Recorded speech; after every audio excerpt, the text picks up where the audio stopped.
یہی سوچتے رہتے ہیں مسلمان، اگر فلاں حاکم ہوتا تو مسلمانوں کے مسائل حل ہو جاتے، اگر فلاں کی حکومت ہوتی تو مسلمانوں کے مزے آ جاتے۔ ہر زمانے میں بیچارے یہ سوچ کر میں رائے دیتے ہیں انتخابات میں کہ شاید یہ مسلمانوں کے حق میں ہو، یہ مسلمانوں کے حق میں ہو۔ اغیار سے مسائل کی امید کرنا ایسا ہے جیسے کسی جانور سے اپنے کسی مسئلے کے حل کی امید کرنا۔ اغیار سے اپنے مسائل کے حل کی امید کرنا ایسا ہے جیسے کسی جانور سے اپنے مسائل کے حل کی امید کرنا۔ انہم اللہ کالانعام۔ وہ تو بات اصل یہ تھی کہ حضرت فرماتے تھے کہ اللہ نے مسلمان کو مخدوم بنایا تھا اور ساری کائنات اور کائنات میں بسنے والے تمام اغیار انہیں مسلمانوں کا خادم اور غلام بنایا تھا۔ یہ جزیہ غیروں سے لیا کرتے تھے، یہ جزیہ غیروں سے لیا کرتے تھے۔ اس زمانے میں مسلمان جزیہ غیروں کو دے رہا ہے، زکوٰۃ کی تھوڑی سی رقم کو بچایا تھا، زکوٰۃ کی تھوڑی سی رقم کو بچایا تھا۔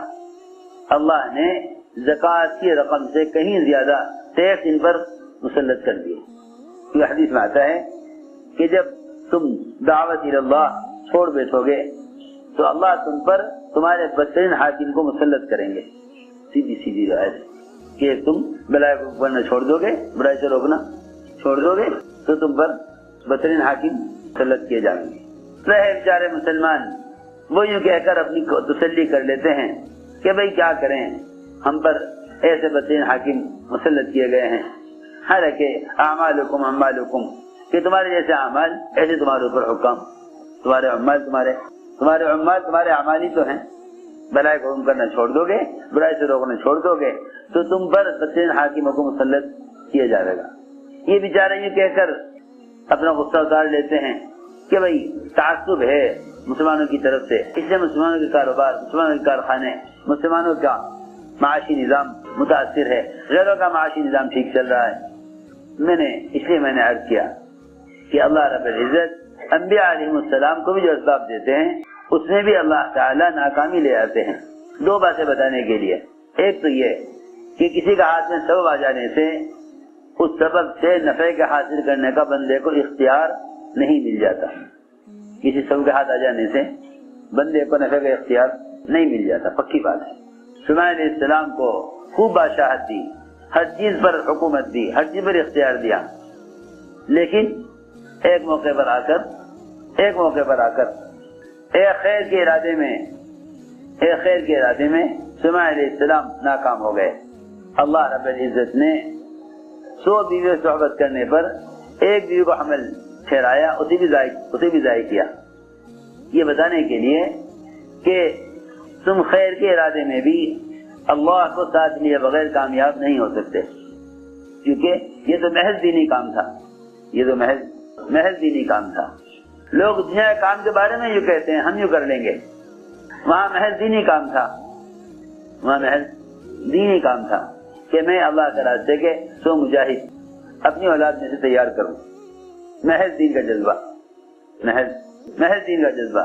ہمارے تو دینی جذبات پر بھی دنیا کے جذباتی غلاف چڑھے ہوئے ہیں۔ بتاؤں وہ غلاف کیا ہے، وہ کور کیا ہے؟ اے اللہ تو مجھے دکان دے دے، پھر میں دکان سے پیسہ کماؤں گا، پھر وہ پیسہ میں تیرے دین پر لگاؤں گا۔ یہ آپ کسی سے کہیں کہ بھائی آپ میرا یہ کام کر دیں، پھر میں آپ کا یہ کام کروں گا، تو وہ آدمی اسی بات سن کر ہی ناراض ہو جائے گا کہ آپ اپنے کام کے لیے مجھ سے کام کرا رہے ہیں، مجھے میرے کام کا لچ دے کر اور مجھے نفع کی امید دلا کر۔ دنیا والے اس بات کو پسند نہیں کرتے، دنیا والے اس بات کو پسند نہیں کرتے۔ اللہ کی ذات تو بہت غیور ہے، یوں کہہ کر تم تجارت میں پڑ جاؤ کہ میں کما کر دین پر خرچ کروں گا۔ جس طرح اللہ مستغنی ہے، اللہ کا دین بھی مستغنی ہے۔ میں نے عرض کیا کہ ہم نے اسباب اور تجارت میں یہ خیال کیا ہوا ہے، اے اللہ دکان دے دے، پھر دکان سے کما کر تیزی پر خرچ کروں گا۔ دیکھو یہ بہت سوچنے کی بات ہے۔ لئن آتانا من فضلہ لنصدقن ولنکن من الصالحین فلما آتاہم من فضلہ بخلوا بہ، فلما آتاہم من فضلہ بخیلوا به، یوں کہہ کر اللہ سے اسباب مانگتے ہیں کہ ہم ان اسباب سے کما کر تیری راہ پر خرچ کریں گے، اسباب سے کما کر تیری راہ پر خرچ کریں گے۔ فلما آتاهم من فضله بخلوا به، اللہ جب انہیں فضل دیتے ہیں تو پھر یہ اب مال آئے گا تو مال کے ساتھ مال کے تقاضے آئیں گے، مال کے ساتھ دنیا کی محبت آئے گی، مال کے ساتھ دنیا کی محبت آئے گی۔ پھر یہ کہے گا کہ بھئی اس وقت یہ تقاضا ہے، میں مال خرچ نہیں کر سکتا، اس وقت یہ تقاضا ہے۔ صحابہ نے جب یہ سنا کہ اب ایسا زمانہ آنے والا ہے کہ ایک جوڑا صبح کو پہنیں گے، ایک شام کو، ایک پیالہ کھانے کا صبح آئے گا تیار، ایک شام کو۔ صحابہ نے عرض کیا کہ یا رسول اللہ یہ زمانہ کب آئے گا، یہ زمانہ کب آئے گا، یعنی جلدی سے آ جاوے، یہ زمانہ جلدی سے آ جاوے تاکہ ہم دین کے تقاضوں کے لیے فارغ ہو جائیں۔ کپڑے بنانے کا فکر ہوگا نہ کھانا بنانے کا فکر ہوگا، ایک پیالہ صبح کو کھانے کا تیار، ایک شام کو، اور ایک جوڑا صبح کو بدلیں گے، ایک شام کو۔ اتنے کپڑے ہوں گے تو پھر کیا ضرورت کمانے کی، بدن ڈھانکنے کا کپڑا ہے، اور صبح شام کھانا تیار، ایک پیالہ صبح شام کو، تو پھر کیا ضرورت ہے کچھ کرنے کی۔ صحابہ نے کہا یہ زمانہ کب آئے گا؟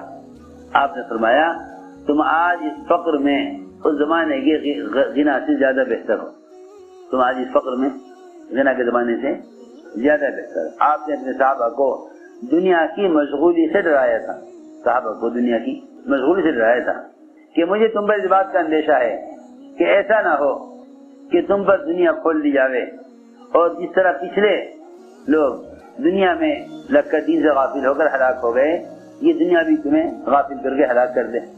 تو آپ نے یہ بھی کہا کہ ہاں بھائی پھر تمہارے لیے سہولتیں ہو جائیں گی اور پھر تمہیں دین کا کام کرنے کا زیادہ موقع ملے گا۔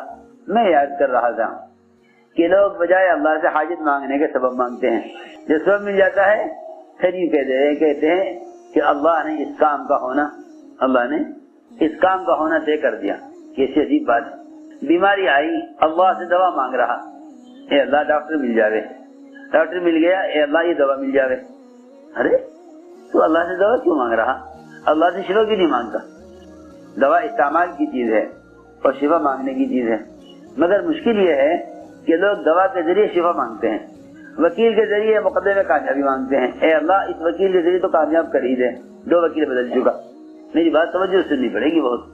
ہم جن اسباب کی بیڑیاں پڑے ہوئے ہیں نا، اس میں ہم غیبی نظام کی برکتیں کبھی سوچ ہی نہیں سکتے۔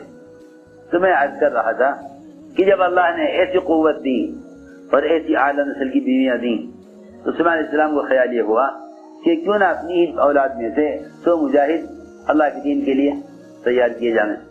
میں اس کو کہہ رہا تھا کہ اللہ سبب دے دیں گے مگر سبب دے کر ناکام کر دیں گے، سبب دے کر بھی ناکام کر دیں گے، یہ بتلانے کے لیے کہ اختیار ہمارے ہاتھ سے نکل نہیں گیا۔ یہ نہیں کہ اگر تمہیں سبب مل گیا تو تمہیں اختیار مل گیا۔ صحبت کی 100 بیویوں سے، فرشتے نے کہا پہلے آ کر کہ انشاءاللہ کہہ لو، لیکن اس وقت انشاءاللہ کہنا بھول گئے، اللہ کی ذات سے ہونے کو کہنا بھول گئے، اللہ کی ذات سے ہونا کہنا بھول گئے۔ اپنی قوت صلاحیت پر آدمی کو جب اعتماد ہو جاتا ہے نا تو پھر شکلیں اور اسباب اللہ کی یاد بھلا دیتے ہیں۔ یہ صحبت کی ایک کو حمل ٹھہرا، ایک کو حمل ٹھہرا، 99 بیویوں کو حمل نہیں ٹھہرا۔ پہلے تو یہ بات دکھلا دی، پھر یہ نہیں کہ تم یہ کہو کہ چلو ایک میں تو ہم کامیاب ہو گئے، ایک میں تو ہم کامیاب ہو گئے۔ کیا اگر تمہیں 1% کامیابی ملے تو اسے بھی اللہ رب العزت ناکامی میں تبدیل کر دیں، وہ حمل بھی ساقط ہو گیا، وہ حمل بھی گر گیا۔ دایا نے لا کر وہ جسم کا ٹکڑا، جسم کا لوتھڑا وہ لا کر ڈالا کرسی پر کہ یہ ایک حمل وزن ضائع ہو گیا۔ آپ نے فرمایا میرے بھائی سلیمان اگر انشاءاللہ کہہ لیتے، انشاءاللہ کا مطلب یہ ہے کہ ہم اپنی تمام استعداد اور قوتوں کا اور اپنے تمام مادی اسباب کا سب کہیں کا انکار کرتے ہیں اللہ کی قدرت کے مقابلے میں، یہ ہے انشاءاللہ کا تقاضا، لیکن وہ کہنا بھول گئے۔ آپ نے فرمایا اگر میرے بھائی سلیمان انشاءاللہ کہہ لیتے تو 100 کے 100 بیویوں سے 100 بیٹے پیدا ہوتے، یہ تھی بات. خوب سمجھنا چاہیے کہ دو راستے ہیں قدرت سے فائدہ اٹھانے کے. ایک راستہ کائنات کے ذریعے، ایک راستہ احکام کے ذریعے. احکام کے ذریعے فائدہ اٹھانے کو اعمال کہتے ہیں، دین کہتے ہیں. کائنات کے ذریعے فائدہ اٹھانے کو اسباب کہتے ہیں. کائنات کے ذریعے فائدہ اٹھانے کو اسباب کہتے ہیں. اس لیے میرے دوستو عزیزو، ہمیں یہ سکھلایا گیا تھا کہ عمل کی قوت جس میں سبب کا کوئی ذکر نہ ہو. میری بات توجہ سے نہیں پڑے گی بہت. عمل کی قوت جس میں سبب کا کوئی ذکر نہ ہو جب ظاہر ہوگی جب تم اللہ کے سامنے عمل ہی پیش کرو.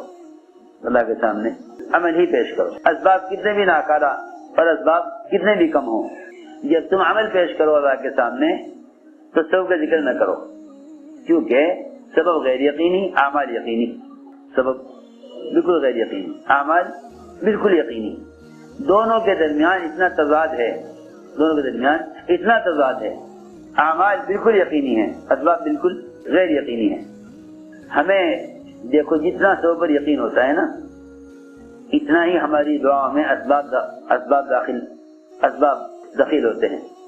جتنا سبب پر یقین ہوگا اتنا ہی تمہاری دعا میں اسباب داخل ہوں گے.